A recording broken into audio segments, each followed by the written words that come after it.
It's a very Corey Christmas.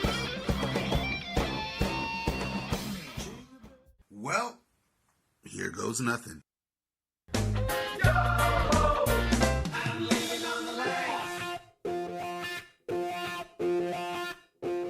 What's up, staunch gang? Welcome to the TWO COREYS ICEBERG. It's been a while, but we finally got this out to you. I sure hope you're having a very Corey Christmas, because this is my big present to all of you guys out there watching.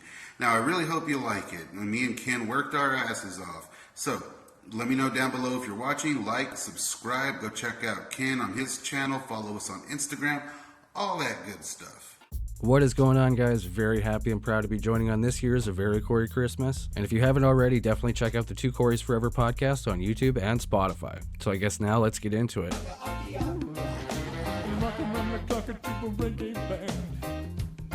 The 2 Coreys were initially blowing up in the 80s. A popular thing to do was to kind of take the show on the road for promotion, for young teens at least, appearing in malls and video stores across America to promote whatever film. It's fairly well documented, if you're looking for footage or news on the events, and overall, it seemed to be a successful run.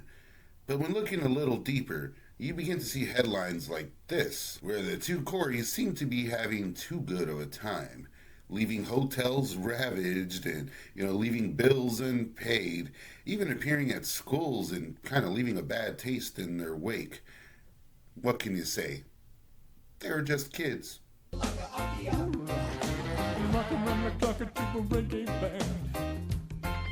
So in the early 80s, Feldman read for Spielberg for E.T. and ended up nabbing the part of Lance, Elliot's best friend. And Spielberg apparently had taken him around the set of Poltergeist, more or less explaining, it's going to be several months of pre-production until this gets going, but I'll keep you posted, kid. And his mother was worried financially with that much of a break, the money wasn't coming in as often as she wanted it, so she kind of pushed him to take the audition for Madam's Place. And it was around this time he finally got a call after months of waiting from Spielberg, and Spielberg had the bad news that his character was cut out of the script. He had been waiting for that call, so to say he was crushed is probably an understatement. Spielberg gave him the option of one of the other smaller roles, but had kind of advised him, I'll give you a juicy role on the next one if you just, wait a little bit longer. And of course, that would end up being Gremlins. So I think it all worked out in the end, thankfully.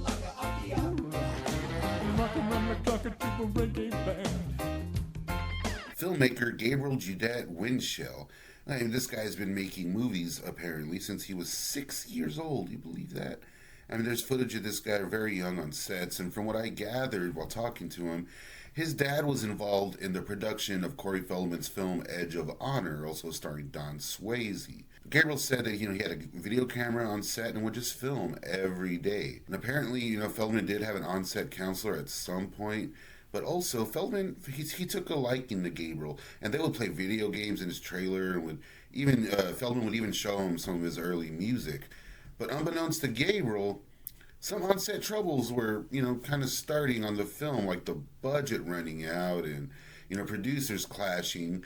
And I think there was even some overseas sketchy deals, Well, I did talk to him, I wasn't really able to get much info and wasn't able to get my hands on the documentary Edge of Budget.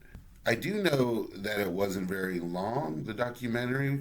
I think it was anywhere from about 10 to 20 minutes, and that a copy does exist somewhere.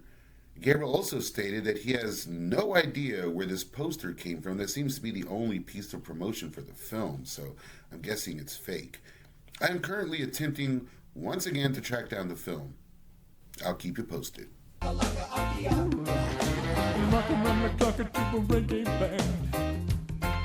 Following Lucas, Haim was hired originally to play Tim in River's Edge, Keanu Reeves' younger brother. He developed pneumonia in the first week or the first day, depending on the accounts I found online, and he was ultimately replaced by Joshua John Miller, who went on to do great stuff like Near Dark, Teen Witch, Class of 1999. And as much as Josh kills it in that role, and when I think of that movie, he's one of the faces that definitely pops in my head. I've always been curious, what Haim would have added to it, if any of that footage still exists, which I highly doubt it does. Would love to see it. But at least there is a photograph of him in wardrobe that's kind of, gives you a visual of what he might have brought to the movie and the kind of energy. Yeah, it's just one of those great what-ifs of cinema history for me.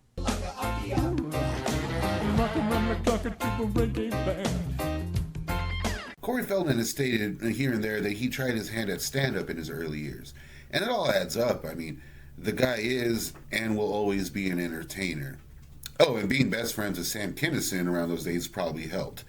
There's famous stories Feldman told on Howard Stern about hanging with Sam Kinison and seeing who can do the most drugs and whatnot.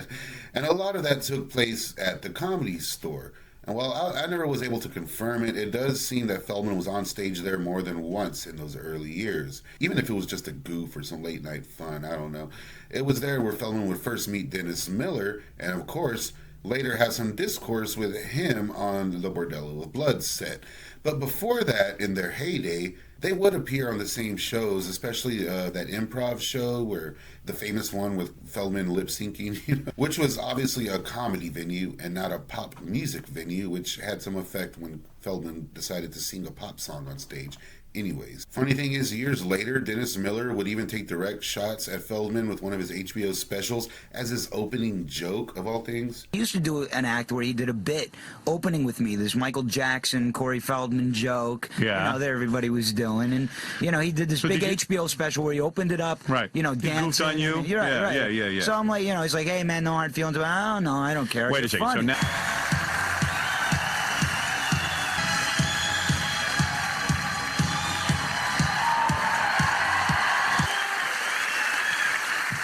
Thank you. That of course would be your big live Corey Feldman opening. It wasn't until a random episode of Kill Tony where, the claymation-esque David Lucas mentioned that he roasted Corey Feldman. I always figured there was some kind of roast that got scrubbed or something because I was never able to find it. But in fact, it was just a roast battle hosted by Jeff Ross at the Comedy Store where Corey Feldman was a guest judge. And David Lucas is a notorious roaster. So I was surprised to see that Feldman was the one poking and prodding him.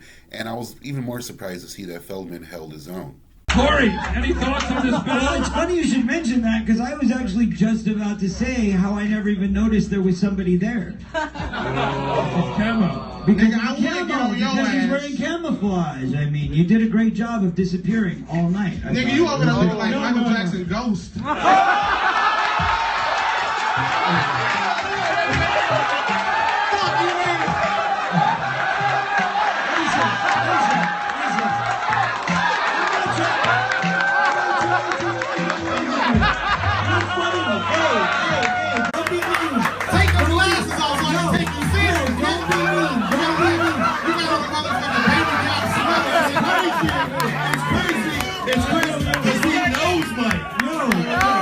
Don't be mean now. I was just trying to give you props. I thought you were funny, but if you want to do the Biz Marquee thing, you can do that too.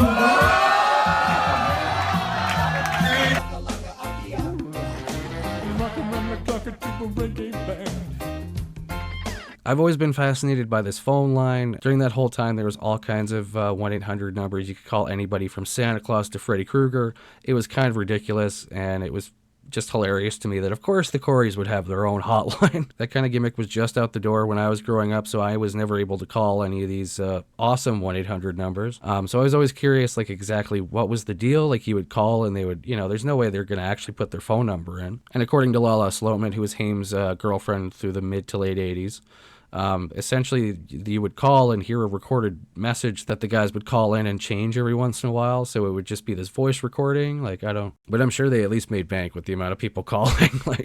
Guess what? Corey Haim and Corey Feldman are giving out their personal numbers. If you call 1-900-909-3700, you can listen to their private phone messages and get their personal number where you can leave them a message of your own. $2 the first minute, 45 cents each additional minute. Ask your parents before you call. 1-900-909-3700. If you call me right now, I'll give you my private number. You call that number, and you'll hear a recording, and I'll give you my personal number if you call that, and we'll rap.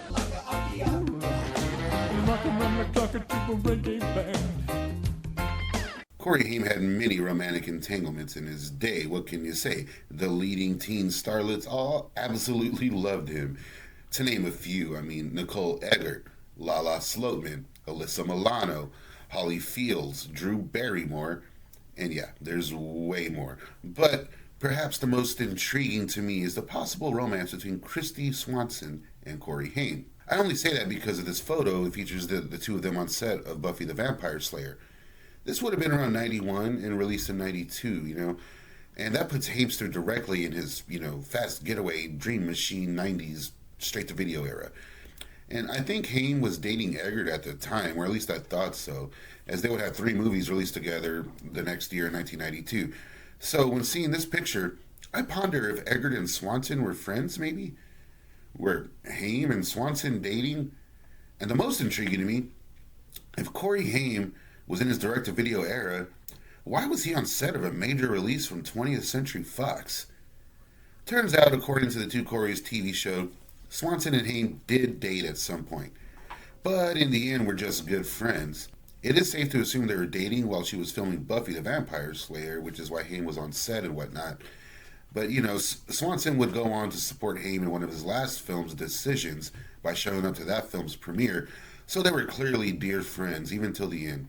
And after Haim's passing, Swanson, along with Feldman, Robyn Lively, Judy Haim, and a lot of others, well, they would reunite for an impromptu Corey Haim memorial after his death, where Swanson would give this picture to Judy Haim. Kristy Swanson may be a little out there these days, but I'm glad she was there for the Hamster regardless.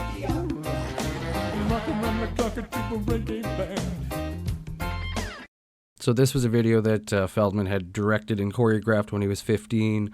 After the filming of The Lost Boys, he was staying at his dad's apartment at the time. The couch featured in the video was actually Feldman's bed at the time. It was originally part of a longer short film where Feldman gets coaxed into an apartment, gets drugged up, put with some other girl and forced to do sex acts, and they kind of lock him in the room. They go to break the door down, and that's where the clip that's currently available picks up.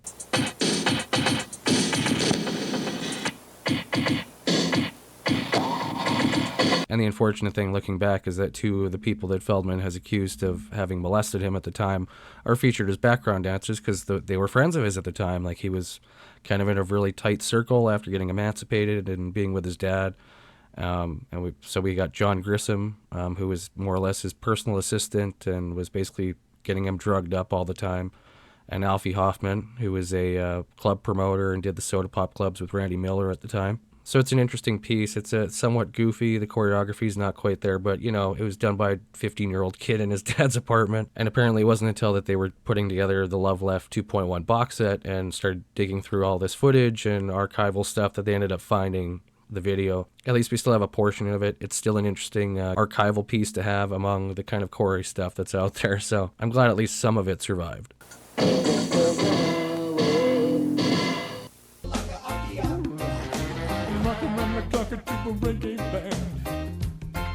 For those of you that don't know, I made the definitive Rock and Roll High School Forever documentary, Forever, the untold story of Rock and Roll High School Forever, an award-winning documentary that is now available on my channel for free in its online form, as well as a director's commentary version. And of all the things I uncovered while making the documentary, I gotta say, the Lost soundtrack may be the most intriguing piece of media.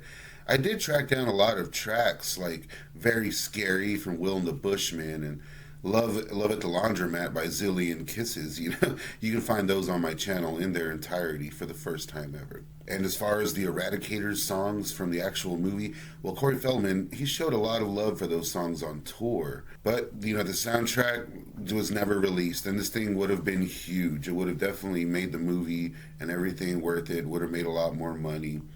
The story is they pulled the rug out of under the soundtrack release because of Corey Feldman's drug problems on set and you know, latter arrest. In the soundtrack, it was even advertised like in trade ads and whatnot.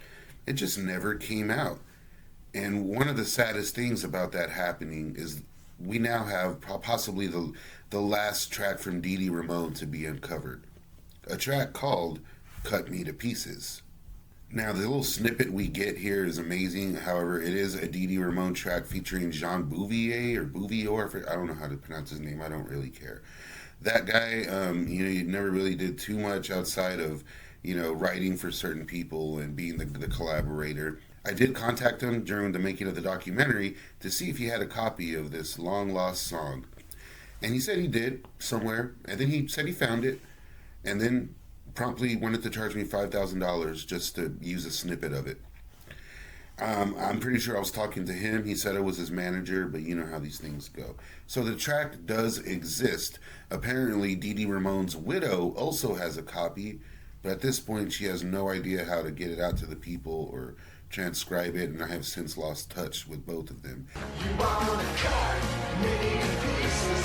You wanna cut me all you wanna. You wanna cut me in pieces. You wanna cut me in pieces.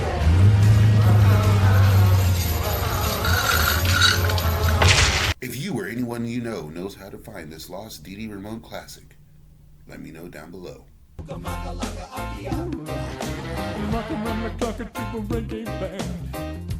Feldman debuts his first commercial single, Something in Your Eyes. It, of course, since has become a infamous meme for haters to kind of poke at, and they love to share that video around. And at some point in the video, it cuts to this very grainy black and white clip of a woman strapped to a table. And a lot of people have wondered, where the hell is that? What is that? Where did that come from? Interestingly enough, the clip is actually Yoko Ono from the film Satan's Bed. Even if you're into exploitation movies of the 60s, this is a fairly obscure little thing. It was one of the first movies completed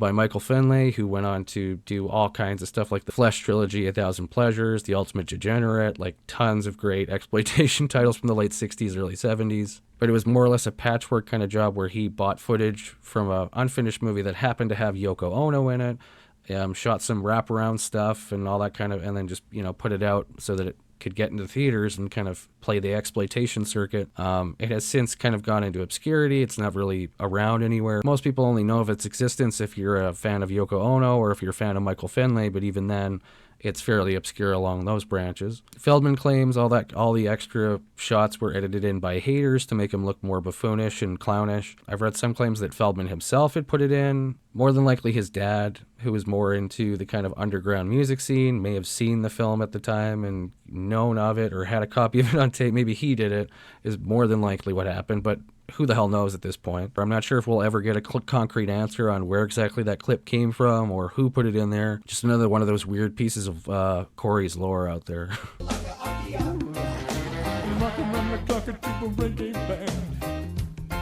Corey Feldman auditioned for many mainstream roles in the 90s, even though his output would largely land on the video store shelves.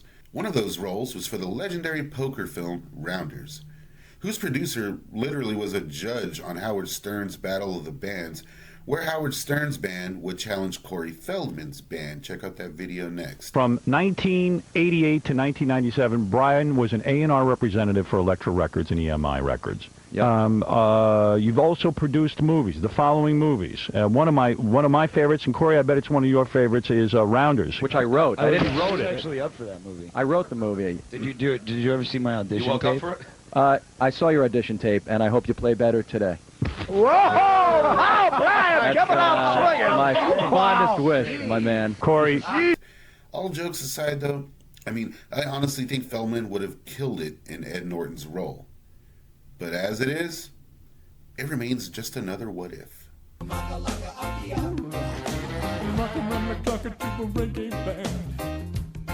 So this was from the same production company who did Demolition High, Demolition University, Sunset Films International. From what I can find, Haim is like a supporting role, but the kind of mysteries surrounding the release or lack of release have really fueled the fire as far as fans wanting to know what the hell happened, where is it. There's a trailer out there, there's some video art that has popped up, but other than that, the movie has never seen the light of day, and I'm not really sure. Maybe you can add some more to that, Stanch.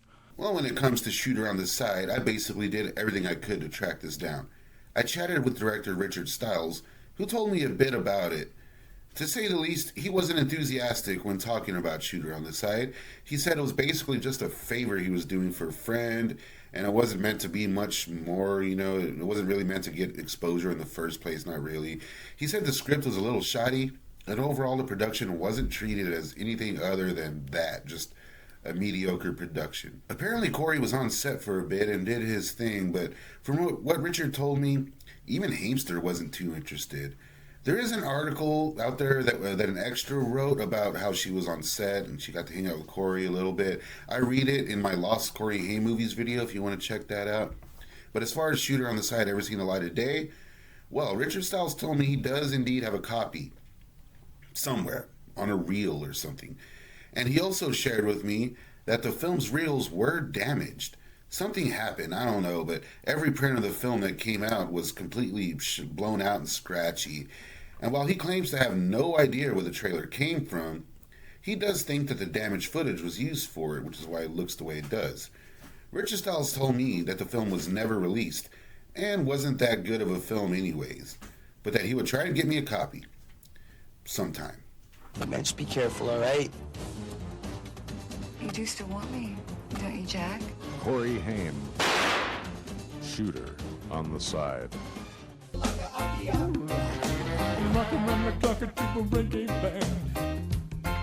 So most horror fans are aware of the very rough production behind Wes Craven's 2005 werewolf movie, Cursed. It was a lot of reshoots, a lot of footage was just thrown out last minute. Many different actors had filmed scenes for the movie or were larger characters originally that then were cut out or weren't available for when they came back and did reshoots and delayed the movie by 2 years, I think. And among the people cut, we got people like Skeet Ulrich, Heather Langenkamp, James Brolin, Omar Epps, and Felddog himself. Feldman was initially offered a role to play himself, and at the time he was getting a lot of those kind of roles. This was around the time of Dickie Roberts' former Child Star, Big Wolf on Campus, so he was doing that quite a lot at the time and was getting kind of fed up with it. But he took a meeting with Craven, and him and Craven talked about doing something different with an actual character, and that brought him on board. And so he was pretty frustrated when they delivered a script to him that was just another cameo as himself. But he was a professional and showed up and shot his stuff, and all that was part of the footage that was cut, and they couldn't work around, or they couldn't get him back, or didn't want to bother to get him back. I'm not really sure. But it's interesting to think how he would have fit into that movie. I don't know into what universe that movie wouldn't have been a mess, considering the Weinsteins meddling and whatnot. But hey, it's always cool to see Feldman pop up in anything, even if he's being kind of a goofy version of himself.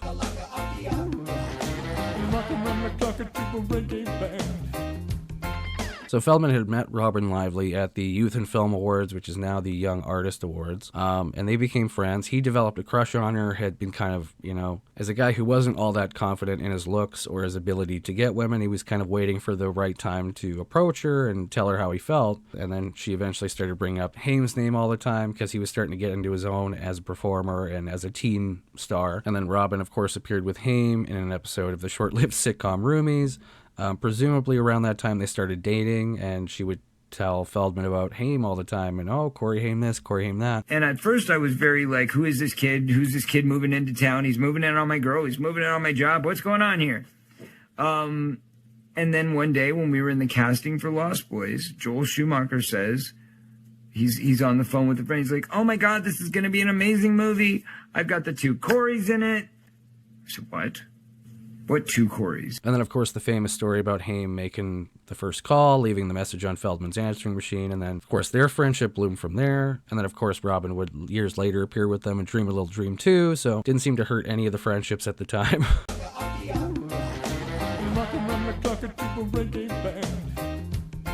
The Ganzfeld Haunting isn't a film that has anything to do with Corey Feldman. Not really. But that all changed at the film's red carpet premiere when a shaggy, spastic, obvious man in disguise was spotted among the press. This was all just a stunt to promote Corey Feldman's new FilmOn.com podcast, Corey Feldman Presents Corey's Angels Talk Live, a show where the apparent inaugural episode was based on Justin Bieber. I don't know, couldn't find it. I couldn't even find a still image of this thing. If anyone knows, let me know. But even the supposed Film On website, when you go and look for it, it just comes up with something called Tailgating with Kato Kalin, which sounds amazing. Now, there isn't really any footage of Feldman doing this. There's a lot of pictures. He even posted about it. So I just got to say, this is a strange story, to say the least. But it's also the reason I love Hollywood.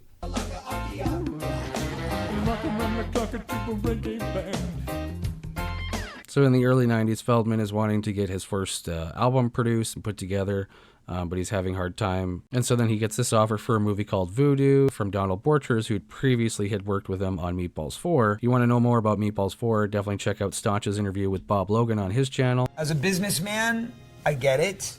It was a smart move, and he made his money back. That's the business. On the other end of the spectrum, as an actor and as somebody who's fighting desperately to be taken seriously after, a huge hit in my professional world, I took it as a big slap in the face and a big insult. And he's hesitant because he knows, you know, the kind of shit he pulled on Meatballs 4 is like, well, what's the angle here this time? Tell him I'm not doing any more straight-to-video movies. I will not do it if it's a straight-to-video movie. And the response was, he will guarantee you some form of theatrical release if you consider doing it.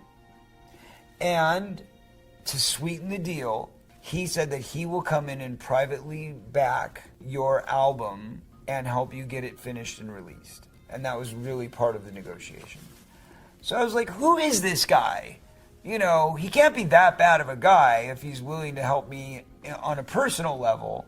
And Borchers kept his word and, you know, got him sessions, got him a recording studio, and then on the back of the album, it's Planet Productions. So I think just before they shot Voodoo, Love Left came out. There's not a definitive date of when it came out exactly. Google has it as Feldman's birthday of that year, but it came out 30 years ago this year, so it's kind of timely. It was released, and then they ended up doing Voodoo, and it came out in 95, and everybody had a really happy experience, and Feldman ended up respecting Borchers a lot more, and they became friends, and everybody seemed to have a good time.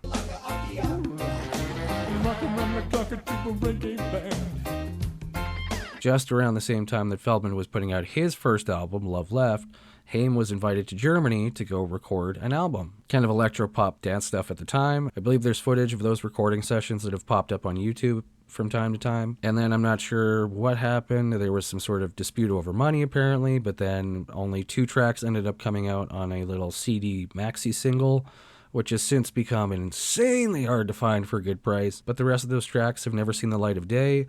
I don't think we know any track titles or anything. I did discover one bit of a song fairly recently that who the hell knows where it came from, but it sounds very similar to the other 2 songs that were released. Come on, yo, smile on your butt, so let's be cool with one another. Show them what true liberty means. Come on and live up to your wildest dreams. Let us walk down to the beaches, eat the peaches in the white sands. Let's work it out together and live in peace forever.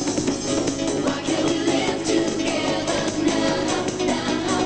Why can't we live as one? It's crazy to think in this day and age that there's an entire Hamster album just sitting in a vault somewhere, or the recordings, or what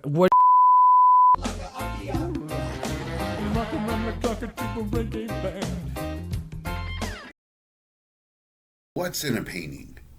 You know, I suppose a proper answer to that would be a myriad of conclusions, but what we can all agree on is said piece of art should at the very least say something about the artist. Not needing, you know, any intricate or hyper detail, but, you know, even something abstract can really speak volumes. When Corey Haim's career wasn't doing so well near the end, you know, well, Corey Haim started to paint. He did all of the paintings I just showed, colorful, atmospheric abstractions filling each canvas, and luckily for fans, they were available for purchase via his website at the time. And in turn, a Corey Haim original kind of became the holy grail for any collector, especially nowadays. When I was in Hollywood working on Jake Perry's Corey Feldman, Artist, The Man Behind the Love, a new documentary available on Corey Feldman's box set. I'll put the link down below if you want to get your own. I got to see a few Corey Haim paintings in person. I don't want to give up, you know, one of the private collectors. Let's just say that when I entered the room, I felt a heavy presence. I'm not one to believe in, you know, any supernatural or any juju or anything like that, but something was up. And that's when I turned around and I saw what I already knew was 2 Corey Haim originals. They were more of the abstract stuff. One was pretty small, one was a larger one. And these abstract paintings are just so unique to Corey Haim. I mean, that was his specialty, you know. He didn't seem to do any kind of people or portraits or any realism. However, he did also commission his art. And that's where this painting comes into play. A creepy, big-headed, somber clown. Now, the story behind this thing is, the legendary Jake Perry found this thing for sale on eBay on a whim, and the person selling it was a woman saying that it was just too creepy and it was really starting to disturb her. Now, why was she so afraid of this painting? You know, you're probably wondering, you know, this was a commission. She asked for a painting of a large-headed, sad, creepy clown, apparently. However, that's not the way this all came to be. As, in fact, this collector actually commissioned Haim to do a self-portrait. And this is what he came up with. Needless to say, this painting speaks volumes and paints a much clearer picture of what Haim was dealing with internally than any hearsay or on-set story, anything we can imagine. And Jake Perry really does have a crown jewel in his collection with this painting. And when looking at this thing up close, or even in this picture, I mean, you can see Corey Haim's demons coming out to say, hello.